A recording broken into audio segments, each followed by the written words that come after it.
AJ, I'm just a little bit more interested in how the facade tends to work against the real self. Right. Like, I'm just... Yeah. Well, the facade is all about lies, isn't it? It's all about portraying the lie. The reason for the facade was two primary reasons. One is to deny your pain. The second reason is to deny the terror.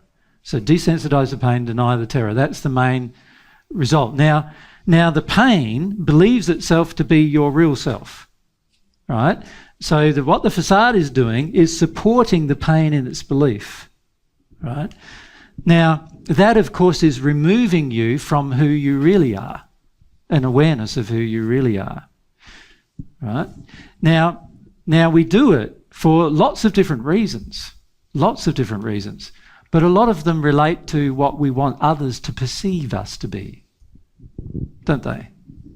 So our facade is about what we want ourselves to look like to the world, what we want ourselves to perceive ourselves to be, and what we want others to perceive us to be.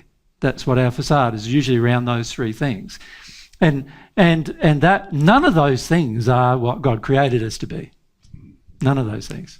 So of course, our facade is really the enemy of our real self. And in fact, our facade, if we go back into our childhood, many times our real self was suppressed and controlled and manipulated by our family of origin.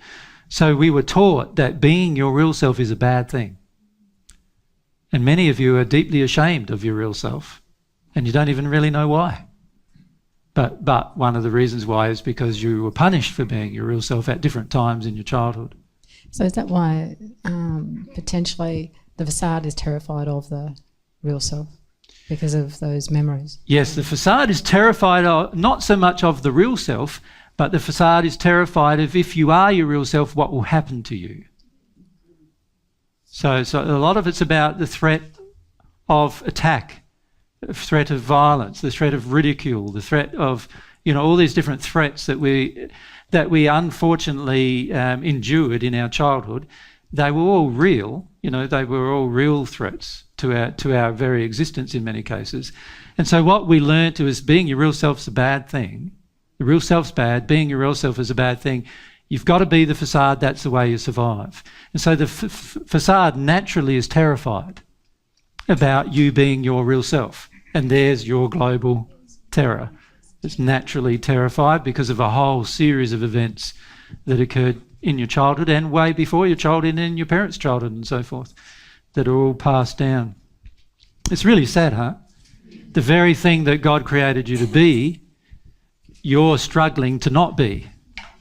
You yourself are struggling to not be because you were taught to not be that, and you were taught that if you were that, you were going to be harmed or in many cases brutalised as a child, abused as a child, and so you're taught to not be that. So you decided to not be that, to not discover that, not be that. So for most of you, your real self is almost completely undeveloped. It's like it's a little tiny speck yet to be even acknowledged or developed. Because even acknowledging it, you're terrified of. As soon as you acknowledge it and you start developing it, you're going to find a lot of changes in your life happen very rapidly. Your friends will change very rapidly because you'll stop feeding addictions and everything else. And then what's the point of being friends? That was the only point.